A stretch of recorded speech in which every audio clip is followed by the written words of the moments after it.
Chapter 1. Jack Sparrow's Return. The moon was high above a dark ocean. A stone prison stood above a beach. A group of guards carried 6 wooden boxes to the prison wall and threw them into the ocean below. Suddenly, there was a gunshot inside one of the boxes. An arm reached through the newly made hole and opened the box. It was Captain Jack Sparrow, the smartest pirate who ever sailed the ocean. As he looked around, his gold tooth shone in the moonlight. Jack seemed calm at first. Then his eyes grew round with fear, and he quickly searched the box. He found it. His hat. He placed the hat on his head and smiled. He reached into the box again. "Sorry, my friend," he said. He pulled hard at the leg bone of the other body in the box. With the bone in his hands, he lowered one end into the water. Then he rowed the box toward his ship, the Black Pearl. Gibbs, a fine old pirate, was waiting on the Pearl for Jack's return. He helped his captain onto the ship. Jack took a piece of cloth from his jacket and looked at it carefully. "So, you found something?" asked a toothless pirate named Leech. Every man on the ship wanted news about the treasure. "Yes, but I haven't studied it yet," Jack said. Suddenly, a small monkey jumped in front of Jack and screamed. It took the piece of cloth and ran into the sails. When the moon shone on the monkey, its skin disappeared. Only its bones were left. This was Captain Barbossa's monkey, and, like its owner, it was cursed. It was the living dead. Jack hated the animal. He took out his gun and shot at it. The monkey fell and dropped the cloth, but quickly jumped up again. It smiled. One of the pirates caught the piece of cloth. "It's a key," he said. "It's even better than a key," Jack said. "It's a drawing of a key." The sailors didn't understand. They looked at Gibbs. "Captain," Gibbs said, "we wanted gold and—" Jack turned to his men. "What do keys do?" he asked. "They unlock things," Leech said, suddenly excited. "Important things," Gibbs said. He imagined chests full of gold. "So, we're going to unlock something." Jack shook his head. "No, we don't have the key yet, so we can't unlock anything, stupid."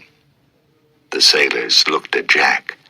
"So, we're going to find the key?" Gibbs asked. "A key won't help us," Jack said impatiently. "We don't know what it opens." "Please," he added, "try to understand." "So, which way are we going?" another pirate asked. "Ah, yes." Jack opened his compass. On his last adventure, this compass took him to Isla de Muerta and the hidden treasure.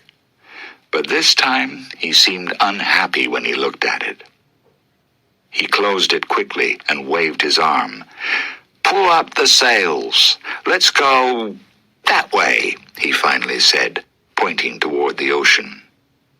"Captain?" Gibbs asked. "I'll plan our trip later. Now, hurry and start sailing," Jack ordered.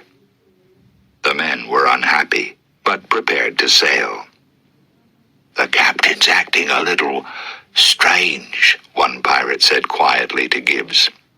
"Yes," Gibbs answered. "He doesn't know where we're going." Outside a small church in the Caribbean town of Port Royal, Elizabeth Swan was on her knees in her wedding dress. Her tears mixed with the rain. Around her were overturned chairs and no husband. Slowly, she went inside to wait. Through her tears, she saw a man come into the church. With him were an officer and a group of soldiers who were pushing a prisoner. The prisoner was the man she wanted to marry, Will Turner. "Will," Elizabeth called. "What's happening?" "I don't know," Will said sadly. "You look beautiful," he added softly. "You, free the prisoner immediately," said a loud voice from the door. It was Elizabeth's father, Governor Swan. He looked angrily at the officer. The officer didn't move. Governor Swan studied the man's face. "Cutler Beckett," he asked finally. "It's Lord Beckett now," the man replied. "Lord or not, do you have a reason to arrest this man?" "I do." "Mr. Mercer?" Beckett said to a man next to him. Mercer gave him a letter. Governor Swan looked at it. "This letter isn't for the arrest of Will Turner," he said. "This is for the arrest of Elizabeth Swan." "Is it?" Beckett asked. "My mistake." "Arrest her," he ordered. The soldiers took Elizabeth. "Why?" Elizabeth asked angrily. Beckett didn't answer. He produced 2 more letters. "Here's the letter for William Turner, and this one orders the arrest of James Norrington. Do you know where he is?" "Commodore Norrington left here some months ago," the governor answered quickly. "We don't know where he is." "Why are you arresting us?" Elizabeth asked bravely. Beckett looked at his prisoners. "You helped a pirate to escape. The punishment for that is death," he said happily. "You remember Jack Sparrow, don't you?" Will looked at Elizabeth. "Captain Jack Sparrow?" they said together. "Yes," Beckett answered. He turned to his men. "Take them away." Captain Jack Sparrow had his own problems. Alone in his room on the Black Pearl, he held his compass tightly in his hand. He looked at it and quickly closed it. Then he shook it and looked at it again. Not good. He reached for a drink. The bottle was empty. He left the room to find another bottle. The drinks cupboard was almost empty. He smiled when he saw a bottle on the lower shelf. He opened it and turned it over. Sand fell onto the floor. "You have no more time, Jack," a voice said suddenly. Jack turned. In front of him was a man's face covered with animals and plants from the bottom of the ocean. "Bootstrap?" Jack asked. "Bill Turner?" "Yes, Jack Sparrow. You look good." Jack looked at the sailor. "You don't," he said.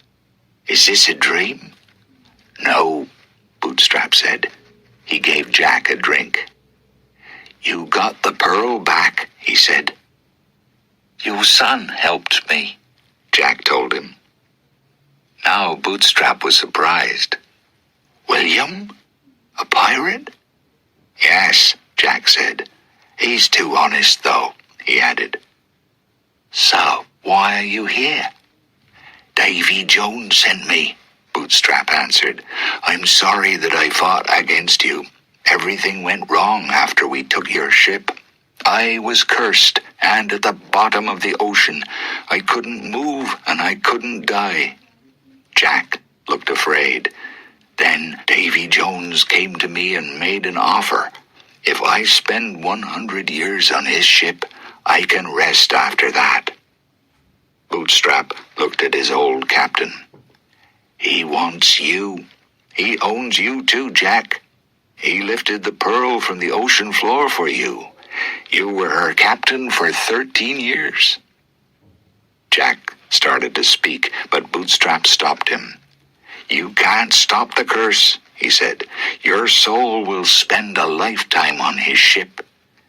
Davy's ship, the Flying Dutchman, already has a captain, Jack said quickly. He doesn't need me. Bootstrap shook his head sadly. Captain Jack Sparrow never stopped fighting. It's Davy Jones's world for you, Jack.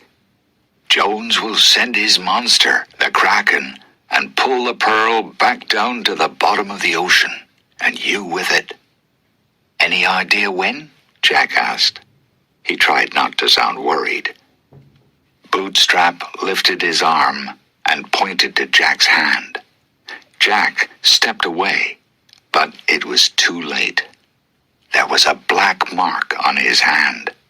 He was now a marked man. He'll find you, Bootstrap said. Jack looked up, but Bootstrap Bill was gone. Jack screamed and ran through the ship. Get up, he shouted to his sleeping men. Hurry! Then he tied a cloth around his hand, covering the black mark. He didn't want anyone to see it. Gibbs found Jack behind the mast. Where are we going? He asked. We're going to land, Jack shouted. Which port? Gibbs asked. Land. It doesn't matter where.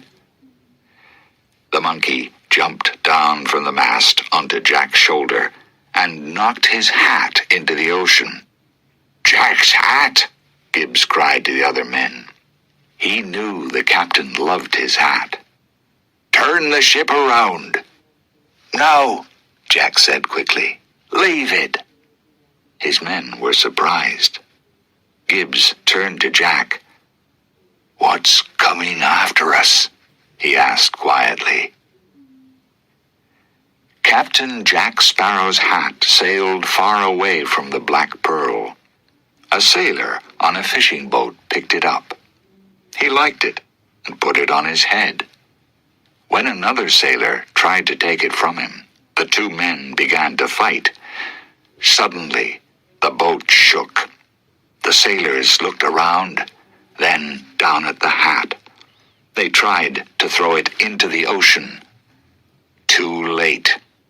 Their boat broke into pieces and was pulled down into the ocean. Then the water was calm again.